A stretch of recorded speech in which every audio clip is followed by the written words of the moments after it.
Ahora sí. ¿Cómo han estado, people?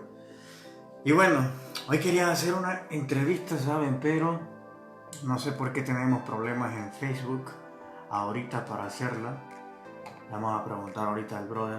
Ciro, ¿cómo estás? Ahí te he invitado, pero no me apareces en la aplicación, fíjate. Así que hay que ver cómo solucionamos ese asunto, brother. Permítame. Ciro, aquí te he enviado la invitación. Si me estás viendo, ahí dice y solo tenés que... Ahí sí, ya. Hola Marcelo. ¿Qué pasó? Pues, ¿cómo estás? Por fin, no sé qué es lo que pasa. Ni yo, fíjate, a decir algo en Facebook, ¿sabes? O algo así, porque mira, pudimos hacerlo a través del mío. ¿Cómo estás? Muy bien, Marcelo, muchas gracias. Primero que todo por la disposición y lógicamente por tu apoyo a todo lo que tiene que ver con el conocimiento que se está suscitando por todo el planeta, con el tema de los cambios que se nos están presentando a través de los mensajes de los extraterrestres y de todo lo que es la comunidad que de estos hermanos que están tanto bajo de nuestra tierra como también los que están fuera de ella y los que están fuera del planeta, ¿no? Muchas gracias, Marcelo, por toda esa información que nos estás compartiendo y que, bueno, aunque estamos en un orden invertido, debería estar en mi Facebook, pero estamos en el tuyo y desarrollemos el programa desde este punto. Ya todas las personas que están conectados contigo, pues bienvenidos. Mi nombre es Ciro Luna, de Ser Conscientes TV en Colombia. Nuevamente agradecido y con todo el amor universal, Marcelo, por tu gran capacidad de información. Gracias, hermano.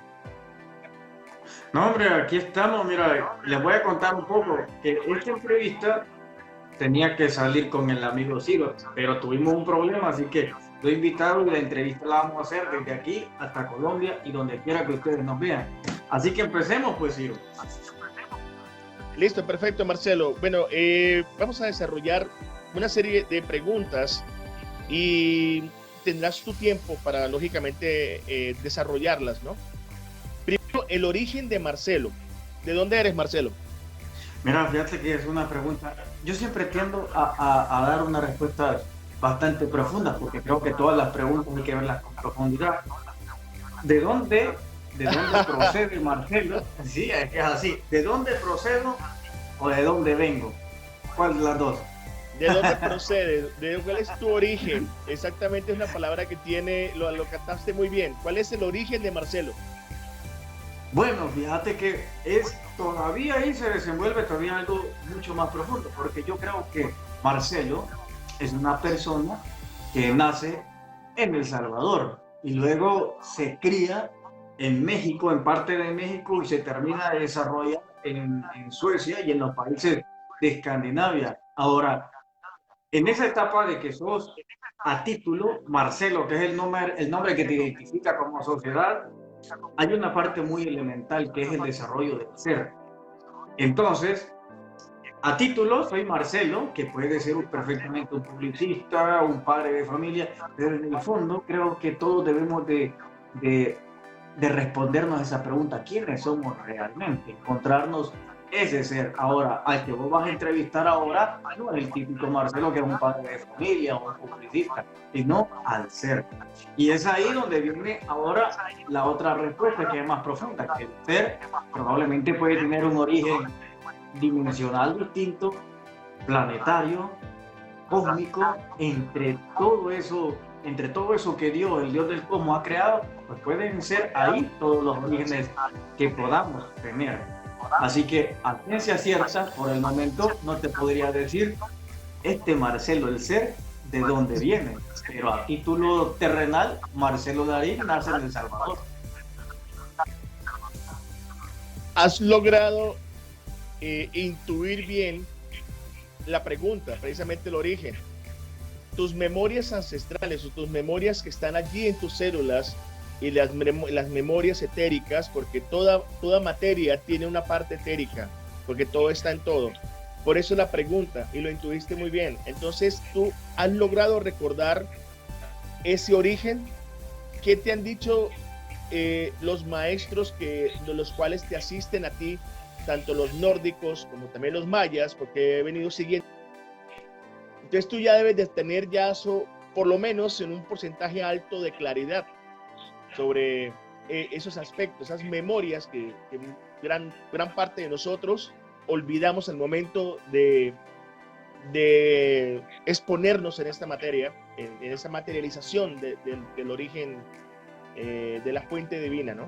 Sí, fíjate que es muy buena la pregunta a la cual vos estás diciendo, pero yo me empecé a redescubrir allá por el año 1996, yo todavía estaba bastante pequeño. Entonces me pasa una situación en donde, ese fue el día de mi cumpleaños, del 1996, el 5 de abril. Luego el 6 de abril, yo duermo el 5 de abril, el 6 de abril, el mundo, como yo lo he dicho en bastantes lados, ya no era como yo lo recordaba un día antes. Entonces empecé a ver que había muchas máscaras en la sociedad y que todo era superficial. Y es ahí donde en mí empieza a nacer un sentimiento de buscar lo que sería un Dios y la verdad. Eso sobre todo, porque empecé a pensar y a sentir que yo vivía en una mentira. Entonces, desde pequeño empecé a lanzarme preguntas muy curiosas que me robaban muchísimo el sueño, muchísimo. Entonces, ya por el año 2007, yo termino mi bachillerato, 2006, algo así, termino mi bachillerato y decido irme a hacer mi propio éxodo espiritual y recorrí muchos países y entre ellos pues me quedé en México. Y es ahí donde empiezo ya el crecimiento, primero el espiritual, de conocer sobre Dios, su misticidad, y después de darme cuenta que el Dios que nos habían descrito es muy minúsculo en comparación al Dios real, al menos al que yo logré sentir o conocer subjetivamente hablando. Entonces, después de eso, me encuentro con extraterrestres o hermanos estelares, como ustedes quieran llamarlo, pero primero entro en el proceso de la búsqueda de Dios y la conexión con Él, porque siento que si no estamos casados con Dios, es muy difícil. No es imposible, pero es muy difícil que encontremos buenos días. Y es ahí donde coincidimos en esa bifurcación de la vida con extraterrestres. Ahora, este tipo de maestros ascendidos es solo uno con el que yo puedo considerar que es un ascendido, que se llama Sanat. Este ser es uno que vive en una de las islas allá en Grecia.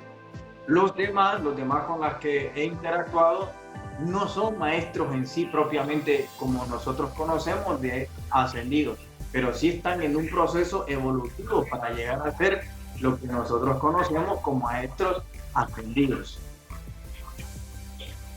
Fíjate que la iluminación, el ser humano o el alma o el cuerpo, como vos quieras verlo, estamos cubiertos por 5 capas.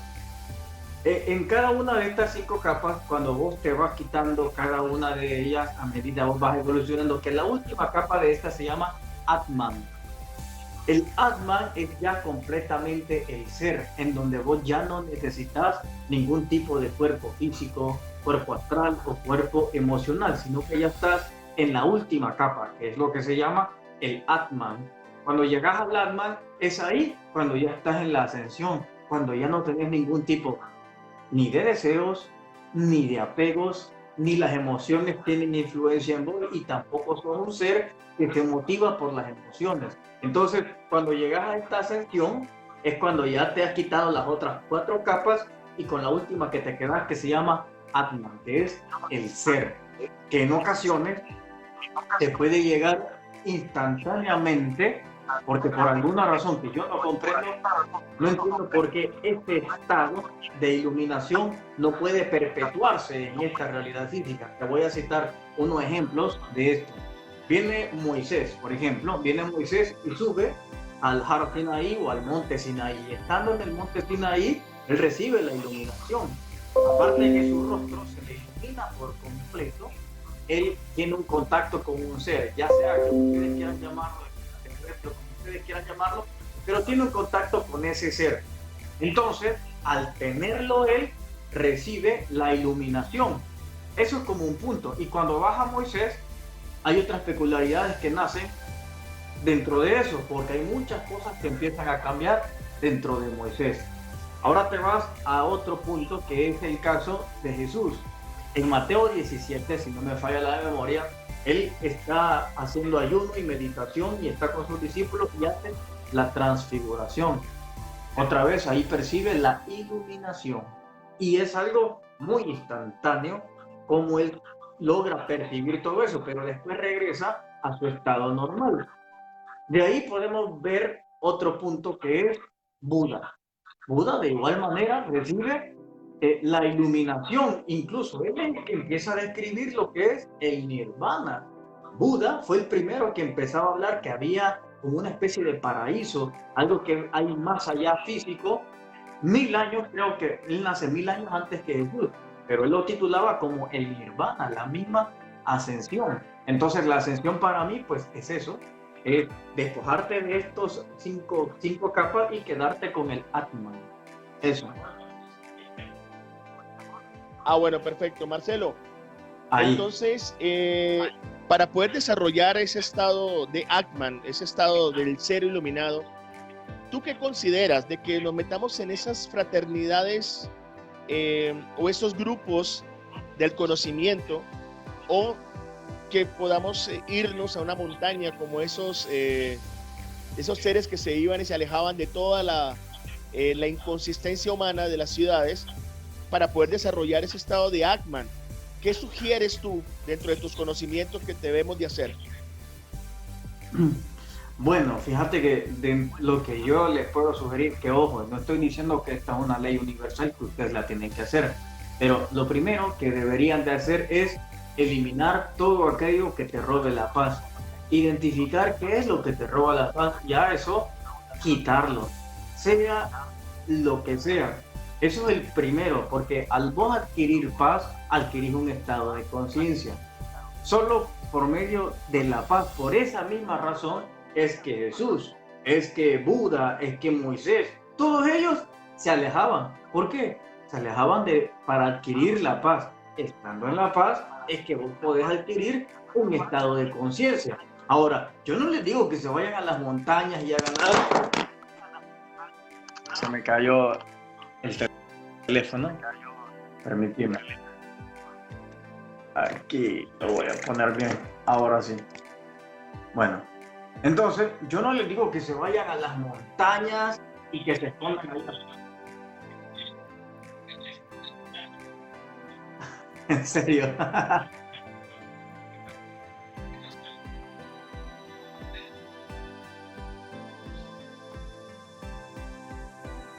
Bueno, entonces te decía que lo primero que deben hacer es buscar la paz y eliminar todas aquellas cosas que te puedan llegar a robar la paz. Creo que eso es muy primordial hacerlo para alcanzar algún tipo de evolución de conciencia. Eso implica también las malas compañías, relaciones tóxicas o todo aquello que sientas que no te aporta para estar bien. Yo lo tuve que hacer en su momento. Tuve que alejarme y recortar mi círculo familiar, mi círculo también de amistades y toda esa cuestión. Entonces, creo que eso es lo principal. Ahora, si la gente está en armonía con todo lo que lo rodea, no tiene ningún impedimento, pero por lo general siempre tenemos a alguien que nos la está haciendo de problema, un amigo, un vecino o algo así. Entonces, por eso los grandes maestros lo primero que hacen es que se alejan. Incluso Jesús muchas veces se iba al monte a rezar él solo, incluso se fue al desierto a buscar la paz, y es cuando encuentra el diablo y el diablo empieza a tentarlo. Entonces, realmente lo primero que debe de hacer uno es buscar la tranquilidad. Eso. Perfecto, o sea, quiere decir de que tenemos que enfrentar nuestros agregados psíquicos, todos esos tormentos mentales que tenemos. ¿A eso te refieres? Sí, a eso me refiero. Que primero tenemos que aprender a eso, a encontrar la paz. Ahora, en segundo paso, el estar retirado por un momento de la mala compañía, de gente tóxica, te va a ayudar a endurecer y a proteger, a blindar la paz. Entonces, cuando vos estés con esas personas tóxicas, nada te va a inmutar, porque ya has entrenado lo que es la paz. Por ejemplo, ya con el tiempo, después de practicar mucho eso, Yo podía estar ya con gente tóxica que yo sé que son tóxicos. Yo podía estar perfectamente y ellos decir lo que querían decir y a mí no me gustaba. Yo siempre estaba tranquilo. Pero ahí es donde viene la segunda etapa, que es la madurez del carácter. La madurez del carácter es aquella en donde vos aprendes a dominar siempre la paz, por muy hostil que sea la atmósfera en la que te encontrás, pero la madurez de un carácter lo vas a adquirir así, por medio del dominio de las emociones. Perfecto. Tenemos el estado mental, tenemos los sentimientos, tenemos las emociones que están ubicados en el estómago, tenemos la voluntad, que son nuestras piernas, y tenemos nuestra energía sexual. Tú dices que para llegar a la paz se tiene que encontrar el orden a sí mismo. Eso es lo que entiendo.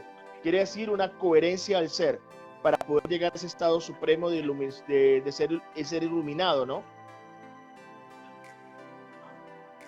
Mira, hay una cosa que yo me he venido percatando, porque a veces hay dos cosas que es bueno y malo. A veces leer y creérselo todo es bueno y malo a la vez, porque cuando leemos un libro, leemos un tratado, cualquier cosa, nosotros pensamos que como lo leímos en ese libro que fue escrito por algún erudito, pues esa es una regla universal. Pero ¿qué sucede? Hay un planteamiento que vos has dicho, que cuando vos estás todo bien y entras en coherencia, entonces te encuentra todo. ¿Cómo fue la palabra que usaste? Escucha. Trabajar con la coherencia del ser, que es reconocer el ser en nosotros, ¿no? Eso. Sí, es que no he encontrado la palabra, pero lo que quiero decir es que nosotros pensamos que nosotros tenemos que encontrar eso algo para estar bien, pero hay muchas ocasiones que eso algo nos encuentra a nosotros. Entonces, y ahí es donde se aplica la ley de la atracción, en donde no necesariamente yo me tengo que mover para ir a buscar algo, sino que eso algo que yo necesita, eso viene y me encuentra. Es como aquel dicho que dice, el maestro llega cuando el alumno está preparado, no es tanto que el alumno va a buscar al maestro. Entonces, esto es muy similar. Todos los conocimientos, toda la tranquilidad te llega también cuando vos estás listo. Vos la podés buscar, pero también ella te puede encontrar cuando vos estás listo para valorarla.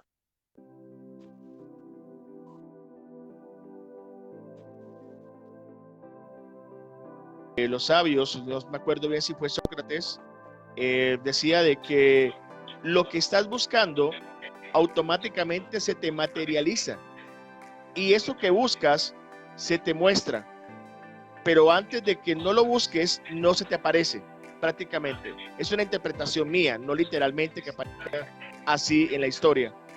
En ese orden de ideas, cuando estabas buscando dentro de ti mismo toda esa sabiduría, te encuentras con los nórdicos, te encuentras con los mayas, te encuentras con estos seres dimensiones. Entonces, ¿es lo que tú estabas buscando? Extraterrestre no era lo que yo buscaba. Yo buscaba el conocimiento prohibido, el de Dios, el místico. Eso era. En ese paréntesis del desarrollo espiritual es que ahí hay extraterrestres. Entonces esa es la sorpresa que yo me llevo. Que entre buscando a Dios, lo que uno piensa es, voy a encontrar ángeles, arcángeles. La cuestión está cuando vos buscas a Dios y te encontrás con extraterrestres. Está ese paréntesis. Lo pasas y después continúa Dios. O sea, Él es el alfa y el omega, el principio y el fin de todo. Todo lo que vos ves y vas conociendo en ese lapso son puros paréntesis de esa etapa espiritual que en el caso fui viviendo y que sigo viviendo hasta el momento. Bueno, mira, lo primero que me pasa es en Ciudad de México. Yo vivía en Ciudad de México, en el Zócalo, en la calle que se llama Uruguay. Entonces yo vivía en uno de los apartamentos que están allí. Hay muchos puestos de comida, pero allá en los niveles altos de los edificios, pues allá hay apartamentos. Unos amigos me dieron dónde vivir y fue la primera vez que yo vi extraterrestres que atravesaban la puerta, literal, la atravesaron toda. Y bueno, es que eran muy físicos y eso que en aquel entonces aún no tenía la idea muy madura de lo que era extraterrestre. Yo después me puse a pensar que en algún momento podía mi mente haber pensado que eran ángeles, pero no, yo siempre estuve convencido que esos que yo vi en ningún momento podrían ser confundidos con ángeles ni con arcángeles, sino que esos eran personas de carne y hueso, pero que no eran de la tierra. Entonces eso fue lo primero, la primera vez que yo los alcancé, que yo los vi, mejor dicho, allí en Ciudad de México. Esa fue la primera vez que los vi. Y con los nórdicos, cuéntanos un poquito el tema de los nórdicos, esa primera experiencia con ellos.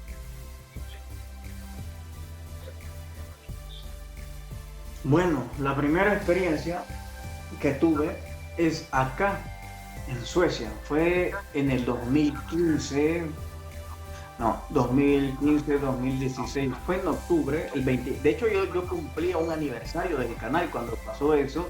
Y la primera experiencia que la tuve fue en el edificio de YouTube. Ahí fue porque YouTube aquí en Suecia me invitó a dar una ponencia ahí. Entonces cuando yo voy, allí estaba uno. Y yo me quedo, primera vez, yo se los he contado en las conferencias. De hecho, en la conferencia le he mostrado la foto de ese primero que mide más de 2 metros y algo, a unos 2 metros 40, algo así. Mire, y les he enseñado fotos en las conferencias. Sucede de que él estaba sentado, y de hecho sentado es que aún así sobrepasaba por mucho, pero yo no le di tanta importancia. Me llamó la atención, pero no es que yo me le quedaba viendo, yo me siento y él me habla y me dice que yo de qué iba a hablar. Y entonces yo le digo que voy a hablar de misterios y enigmas. No quise en sí puntualizar el qué, sino le dije de misterios y enigmas. Y entonces él me dijo que le gustaban mucho estos temas. Y me dijo, pero a mí me gusta más el tema de los extraterrestres, que en sueco se dice Utenjuden, porque él me hablaba en un sueco, pero un sueco muy antiguo. Y entonces yo le escuchaba hablar, de hecho me costaba mucho entenderle, porque no concordaba el sueco que él hablaba, que era muy antiguo, con la edad que él tenía, porque se miraba bien joven. Entonces el sueco como que decía, que habla raro porque habla un sueco muy antiguo, pero no tiene la edad como para hablarlo. Entonces, ahí fue la primera vez que tengo un encuentro. De hecho, yo les he dicho de que estamos ahí y yo termino de dar mi ponencia, yo regreso y es la primera vez que él me insinúa que es un extraterrestre. Yo hasta ese momento todavía dudo y él me dice, hoy cuando salgas vas a ver naves en el centro de Estocolmo. Y yo iba con mi hijo, por cierto, Techuba, y entonces salgo y justo dicho y hecho, yo iba allí en Estocolmo, en el mero centro, y empecé a ver naves cilíndricas. De hecho, les tomé fotos y los que han asistido a las conferencias que he dado, ahí han visto la foto. Incluso yo salgo tomándome selfies con naves volando hacia alrededor y hay un video que como que también hay un cilindro que pasa y en las noticias salió todo eso. Esa fue la primera vez que tuve la interacción con un extraterrestre nórdico. Después, que se llama Falcon, ya vive en el norte de Suecia. Hay un pueblo donde es meramente de extraterrestres nórdicos que son exiliados. Entonces, con él fue el primer trato que él ha tenido y él es el que me ha servido de conexión para ver a otras colonias de extraterrestres, si lo podemos llamar. Esa fue la primera vez que tuve con los nórdicos.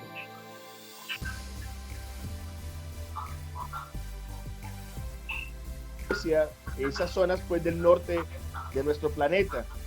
¿Tienes tu conocimiento de que tienen conexión con el gobierno suizo de forma directa?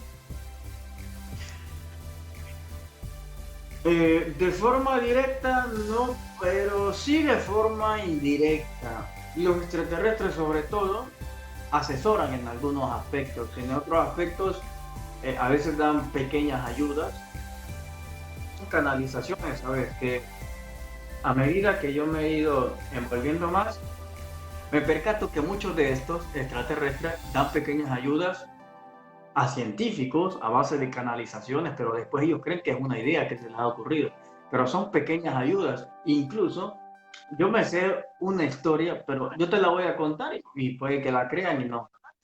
Que hay muchos modelos económicos y sociales que nosotros conocemos, modelos políticos como el socialismo, el comunismo y modelos monetarios como el capitalismo, etcétera, etcétera. Entonces ellos planteaban eso estos modelos que nosotros hemos estado teniendo fueron canalizados, fueron ideas de que estos modelos sí fueron un éxito en otros planetas, pero planteados y expuestos de una manera distinta. De hecho, el socialismo es una canalización que recibe Carlos Marx y Friedrich Engels, que son los que empiezan a escribir el Manifiesto Comunista. Si uno se profundiza, el socialismo realmente, y aquí puede que me digan cosas, pero si no han leído lo que es en sí el socialismo, es una gran cosa, realmente, que es una cosa que permitiría vivir bien a todas las personas. Pero sucede que cuando llega a manos de gente tonta, entonces se quiebra todo eso. No lo hacen ver como es, pero fueron surgimiento de soluciones a problemáticas sociales que podríamos estar mejor. De hecho, en Escandinavia, Suecia, Noruega, son países mitad capitalistas y mitad socialistas. Entonces, y vivimos súper bien. Pero hemos recibido muchas ayudas a través de canalizaciones, pero siempre a personas que tengan mucha influencia en los campos que quieren. Voy a citarte otro ejemplo de eso. Hitler, por ejemplo, él bajo su gobierno, en el Tercer Reich, él tenía a María Orsic. María Orsic recibía la canalización de planos extraterrestres de seres de Aldebarán. ¿Y por qué lo recibía a ella? Ella era la que canalizaba, pero ¿cuál era entonces la misión de todo esto? La misión de todo esto era que María Orsic recibía las canalizaciones extraterrestres, todos los planos y la tecnología. El plan era que la tecnología, los alemanes la usaran para ayudar a todos y que no dependieran más del petróleo. Pero ¿qué pasó? Que cayó en manos malas. El cayó primero, el que hizo contacto con María Orsic fue Himmler, que era uno de los segundos al mando. Y después Himmler se la presenta a Hitler y empiezan a desarrollar ellos armas. De hecho, vos puedes ver en la historia que Hitler impulsó la economía basado en el armamento. Entonces él mal utilizó realmente esa ayuda que le daban los seres de Aldebarán. Y así hemos venido viendo cómo es que, no digo que no hay genios, hay personas genios inteligentes acá, pero hay otros que han recibido pequeñas ayudas o instrucciones de ellos, matemáticos, físicos y etcétera.